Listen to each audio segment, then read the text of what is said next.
கட்சி நடத்த போறீங்கன்னு தெரியல. இன்னைக்கு பார்த்தோம்னா டிவிக்கு கட்சி யாரை தூக்கலாம், எப்படி தூக்கலாம்னு சொல்லிட்டு அப்படியே கண்குத்தி பாம்பாக இன்னைக்கு வந்து டிவிக்கு கட்சி வந்து அப்படியே எப்படி சொல்றதுன்னா ஒரு வேகமா செயல்பட்டுக்கிட்டு இருக்காங்க. அவங்களுக்கு மத்தியில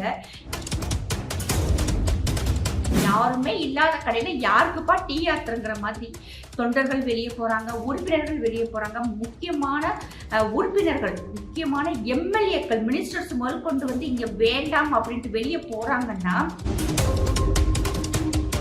ஏடிஎம்கேனுடைய கேண்டிடேட்ஸ் வந்து ஃபர்ஸ்ட் சரியா வந்து செலவழிக்கல, கூட்டணி கட்சிக்காரங்களை வந்து அரவணைச்சு போகல. எங்களுடைய அதாவது கம்பம் தொகுதியெல்லாம் வந்து ஏடிஎம்கே ஜெயிக்கிற மாதிரி இருந்தது. கிட்டத்தட்ட வந்து 75 வருஷமாக இருந்த ஒரு கட்சி இன்னைக்கு எடப்பாடி ஐயா கிட்ட வந்து அப்படியே அழிஞ்சிருச்சு, அழிஞ்சிட்டு இருக்க நிலைமையில இருக்கு. நீ அதை பாதுகாக்கிறதும் மறுபடியும் இதை அழிய விடுறதும். வந்தே மாதரம். மக்கள் அனைவருக்கும் வணக்கம். படைத்தல், காத்தல், அழித்தல், இந்த 3 வகையில வந்து இன்னைக்கு அதிமுக என்ன நிலைமையில இருக்குன்னு பார்க்க போறோம்.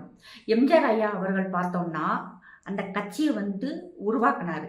ஜெயலலிதா அம்மா அவங்க அந்த கட்சியை வந்து கட்டுக்கோப்பாக ஒரு இரும்பு பெண்மணியாக இருந்து ஒரு நிறைய டெவலப்மெண்ட்டை கொண்டு வந்து மக்கள் மனசுல வந்து இடம் பிடிச்சாங்க. அதே மாதிரி ஒரு சார்பாக யாருக்குமே எம்ஜிஆர் ஐயாவும் அப்படிதான், ஜெயலலிதா அம்மாவும் அப்படிதான்.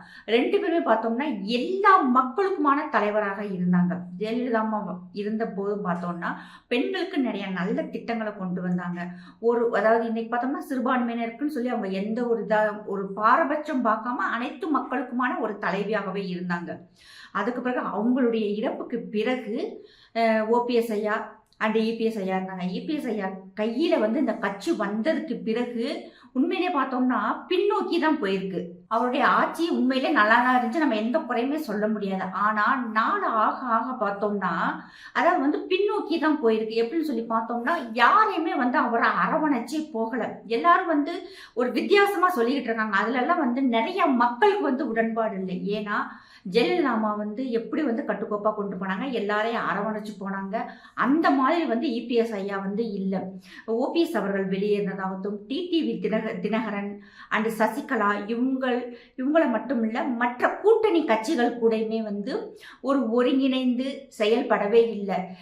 இத்தனை பேர் வெளியே அனுப்பிச்சிட்டு யாரை வச்சு கட்சி நடத்த போறீங்கன்னு தெரியல. இன்னைக்கு பார்த்தோம்னா டிவிக்கு கட்சி யாரை தூக்கலாம், எப்படி தூக்கலாம்னு சொல்லிட்டு அப்படியே கண்குத்தி பாம்பாக இன்னைக்கு வந்து டிவிக்கு கட்சி வந்து அப்படியே எப்படி சொல்றதுன்னா ஒரு வேகமா செயல்பட்டுக்கிட்டு இருக்காங்க. அவங்களுக்கு மத்தியில எல்லாரும் வந்து யார் இன்னைக்கு எஸ்பி வேலுமணி போறாங்க, தங்கமணி போறாரு, எல்லா முக்கியமான தலைவர்கள் எல்லாமே வந்து இன்னைக்கு வெளியேற ஆரம்பிச்சுட்டாங்க. இப்படி முக்கியமான தலைவர்கள் வெளியே போனதுக்கு பின்னாடி அந்த கட்சியை யாரை வச்சு நடத்துவீங்க? கூட்டணி கட்சிகளையுமே வந்து இன்னும் நல்லாவே அரவணைச்சு போயிருக்கலாம். அது மட்டும் இல்லாமல் 4.5 வருஷமாக எதிர்கட்சியாக செயல்படாமல் கடைசி வந்து ஒரு 6 மாசம் விட்டு நம்ம வந்து ஒரு எதிர்கட்சி தலைவராக இருக்கோம் சொல்லிட்டு இன்னைக்கு வெளிப்படையாக நிறைய விஷயம் பேசினாலுமே வந்து மக்கள் வந்து என்ன திடீர்னு வந்து இவர் வந்து இவ்வளவு விஷயங்கள் வந்து பேசுறாரு, ஏன் இத்தனை நாள் வந்து வாயை திறந்து பேசலாம் அப்படிங்கிற மாதிரி விஷயமும் நிறைய விஷயங்கள் வந்து பொதுமக்களே வந்து பேச ஆரம்பிச்சிட்டாங்க. இன்னைக்கு கட்சியில் இருக்கக்கூடிய முக்கியமான நபர்கள் எல்லாருமே வெளியே போறாங்க. அவங்களெல்லாம் கூப்பிட்டு வச்சு ஏன் வெளியே போறீங்க, உங்களுக்கு என்ன தேவை, நம்ம என்ன செய்யணும் அப்படின்னு சொல்லணும். வெறும் அதாவது சொல்லுவாங்க இல்லையா, யாருமே இல்லாத கடையில யாருக்குப்பா டீ ஆத்துறங்கிற மாதிரி தொண்டர்கள் வெளியே போறாங்க, உறுப்பினர்கள் வெளியே போறாங்க. முக்கியமான உறுப்பினர்கள், முக்கியமான எம்எல்ஏக்கள், மினிஸ்டர்ஸ் முதல் கொண்டு வந்து இங்க வேண்டாம் அப்படின்ட்டு வெளியே போறாங்கன்னா அப்ப என்ன விதமான ஒரு மனநிலையில இருக்காங்கன்னே தெரியவே மாட்டேங்குது. உண்மையிலே ரொம்ப ஆச்சரியமா இருந்துச்சு. எவ்வளவு நம்பிக்கையோட இருந்ததா சசிகலா அம்மா வந்து இவரை வந்து ஒரு சிஎம் கேண்டிடேட்டா அனௌன்ஸ் பண்ணி ஆட்சியவே அவங்க கையில வந்து கொடுக்கறதுக்கு ஒரு முக்கியமான காரணமாக இருந்தாங்க. அவங்களையும் மதிக்கல. இன்னைக்கு பார்த்தோம்னா முக்குளத்தூர்ல கண்டிப்பாக ஓபிஎஸ் வந்து எங்க மாவட்டத்துக்கு அவர் எதுவுமே செய்யல. அவர் பிறந்த ஊரே பார்த்தோம்னா இன்னைக்கு வரைக்கும் குப்பக்கடாதான் இருக்கும். ஆனாலுமே வந்து அந்த கம்யூனிட்டி மக்கள் நம்மளுடைய ஆள்ல ஒருத்தர் வந்து இன்னைக்கு சிஎம்மா இருக்காருன்னு சொல்லிட்டு நிறைய அவங்களுக்கு எதிர்பார்ப்பு வந்து அவருடைய ஓட்டுகள் குறைஞ்சதுமே வந்து ஓபிஎஸ் அவங்க வெளியே போனதுமே ஒரு காரணம் தான். அதே மாதிரி டிடிவி தினகரனுக்கும் அந்த கம்யூனிட்டியில இருக்கிற அவங்க சமூக மக்களுமே வந்து நம்மளுடைய ஆளவே வந்து இவங்க சரியா மதிக்கல அப்படின்னு சொல்லிட்டு அவங்க பக்கமே வந்து கொஞ்சம் அதாவது வெறுப்பு, ஒரு ஆதங்கம் அதுல அதுலயுமே வந்து ஓட்டுகள் வந்து குறைஞ்சது வாஸ்தவம் தான். இப்ப அதே மாதிரி எல்லாருமே ஒவ்வொருத்தவங்களும் வெளியே போட்டு போய்க்கிட்டே இருக்காங்க. ஆனாலும் யார பத்தியுமே வந்து கவலைப்படுற மாதிரியே தெரியல.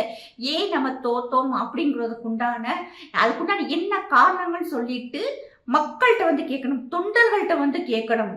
இங்க உங்களோட ஏடிஎம்கேனுடைய கேண்டிடேட்ஸ் வந்து ஃபர்ஸ்ட் சரியா வந்து செலவழிக்கல.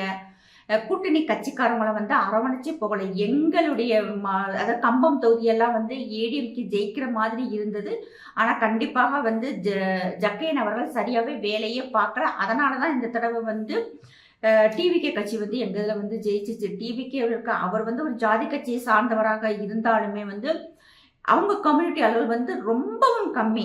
ஆனாலும் இந்த ஏடிஎம்கே வாக்குகள், டிஎம்கே வாக்குகள் எல்லாமே வந்து இன்னைக்கு டிவிகேக்கு போயிருச்சு. இது ஒவ்வொரு மாவட்டத்துக்கும் ஒவ்வொரு தொகுதிக்குமே வந்து இது மாதிரியான அதை கூமுட்டத்தனமா வேலை பார்த்துருக்காங்கன்னு தான் நான் சொல்லுவேன். இது போக கருத்து கணிப்பாளர்கள் அவங்களுடைய பேச்சுக்களையுமே கேட்டு நம்ம தான் வந்துருவோம் அப்படிங்கிற ஒரு மெதப்பிலேயே இருந்து நிறைய விஷயத்த வந்து கோட்டை விட்டாச்சு. இப்பயாவது இத்தனை பேர் வெளியே போறாங்களே, அவங்கள வெளியே விடாம அவங்களெல்லாம் தக்க வச்சுக்கிட்டு மறுபடியும் கட்சியை வளர்க்குற வேலையை பார்க்கணும். அது செய்யற மாதிரியே இல்லை, எதை பற்றியும் கண்டுக்கிறது இல்லை. இங்கிட்டு வந்து பார்த்தோம்னா எஸ்பி வேலுமணி அவர்கள் இளைஞர்கள் எல்லாம் கூப்பிட்டு அவர் வந்து ஒரு மீட்டிங் போட்டிருக்காரு. இப்ப அங்க இருக்கும் இளைஞர்கள் எல்லாருமே வந்து எஸ்பி வேலுமணி அவர்கள் பின்னாடி போயிட்டாங்கன்னா அப்ப அந்த வெறும் கட்சியை வச்சு என்னதே செய்யறது. அப்ப எல்லாரும் நினைக்க ஆரம்பிச்சிருவாங்க, இன்னைக்கு வந்து ஒரு தனித்துவமான தலைவர் வந்து இப்ப எஸ்பி வேலுமணி அவர்கள் இளைஞர்களுக்கும் தொண்டர்களுக்கும் தெரியற மாதிரி இருக்கு. இப்ப அவரை வந்து பொதுச் செயலாளராக போட்டு கட்சி அவர் கைக்கு போயிட்டா அப்ப எடப்பாடி ஐயா என்ன பண்ணுவாரு? ஆனா இங்க இருக்க ஒரு 4 பேரு எதுவும் நடந்த மாதிரியே காட்டிக்கிறாம மீண்டும் வந்து ஏடிஎம்கே வரும் அப்படின்னு சொல்லிட்டு வந்து ஒரு பொய்யான ஒரு நம்பிக்கையை வந்து எடப்பாடி ஐயாவுக்கு கொடுக்குறாங்க. இது வந்து மிகவும் தவறான தகவல். ஏன்னா ஜெயலலிதா அம்மா இருக்கும்போது சிறுபான்மையினர் ஓட்டுகள் கூட ஜெயலலிதா அம்மாவுக்கு போகும். இஸ்லாமிய பெண்களுடைய ஓட்டுகள் வந்து ஜெயலலிதா அம்மாவுக்கு இருந்துச்சு. என்னைக்கு அவங்க இறந்தாங்களோ ஏதோ ஒரு என்ன சொல்லுவாங்க, அதாவது என்னமோ ஒரு மேஜிக் மாதிரி நடந்து எல்லாருமே ஒட்டு மொத்தமா வந்து டிஎம்கேக்கு ஓட்டு போடுற மாதிரி டிஎம்கே வந்து ஒரு விதமான சித்து விளையாட்டு பண்ணிட்டாங்கன்னு தான் நான் சொல்வேன். ஏன்னா எல்லா கூட்டமே போய் அங்கிட்டு ஓட்டு போயிடுச்சு. ஆனா இந்த ஓட்டுகளை கூட எடப்பாடி ஐயாவால வந்து தக்க வச்சுக்கிறவே முடியல. இப்ப மேற்கொண்டு பார்த்தோம்னா அவ்வளவு இளைஞர்களுமே வந்து இன்னைக்கு எஸ்பி வேலுமணி அவர்கள் பின்னாடி போயிட்டா அப்ப இருக்கிற கட்சி எத்தனை தொண்டர்கள், 1.5 கோடி தொண்டர்கள் இருக்கக்கூடிய கட்சி இன்னைக்கு அந்த 1.5 கோடி தொண்டர்கள் எங்க போனாங்க? ஏன்னா இப்ப விழுந்த ஓட்டுக்கள்லாம் பார்த்தோம்னா உண்மையிலே சொல்றேன், அந்த ரெட்டலைனா போய் ஓட்டு போடுவாங்க இல்லையா, அந்த மக்கள் வந்து இன்னும் அந்த ரெட்டலைக்காக ஓட்டு போடுற மக்கள் தான் ஓட்டு போட்டுக்கிட்டு இருக்காங்க. ஓரளவுக்கு விவரம் தெரிஞ்சவங்க எல்லாருமே வந்து ஒரு மாதிரி மனசை விட்டுட்டாங்க. இப்படி வந்து நம்ம கட்சி வந்து இன்னைக்கு வீணா போயிருச்சு, ஒண்ணுமில்லாம போயிருச்சு அப்படின்னு சொல்லிட்டு வேதனைப்படுற கூட்டம் அதிகமாக இருக்கிறாங்க. இனிமேலாவது எடப்பாடி ஐயா அந்த கணிப்பாளர்கள் அவங்க சொல்றாங்க இவங்க சொல்றாங்க நம்பாம தொண்டர்களை வந்து நேரடியாகவே பார்த்து பேசி என்ன பிரச்சனை, அப்படி இல்லை என்ன நம்ம தப்பு செஞ்சோம் அப்படின்னு சொல்லி பார்த்து கூட கட்சியை வளர்க்கறதுக்கு உண்டான வேலையை பார்க்கலாம். இன்னைக்கு டிஎம்கே பார்த்தோம்னா அவங்க அடுத்து வரவே முடியாட்டுன்னு கூட ஏதோ நாங்க இருக்கிறோம் சொல்லிட்டு ஏதாவது வெளியே வந்து காட்டுறாங்க. ஏதாவது ஒரு கூட்டம் போடுறாங்க, ஒரு போராட்டம் பண்றாங்க, எதிர்த்து பேசிட்டு இருக்காங்க. மீடியா ஃப்ரேம்ல வந்துகிட்டே இருக்கு. இன்னைக்கு டிஎம்கே அந்த கட்சியை வந்து வளர்க்கணுங்கிற அறிவு இல்லாம, இந்த 2 கூட்டத்துக்குமே அறிவு இல்லாம அப்படியே கம்மன் இருக்காங்க. இப்படி இருந்தா தொண்டர்கள் எப்படி வந்து தைரியமாக கட்சிக்கு வருவாங்க, எப்படி வந்து வேலை பார்ப்பாங்க?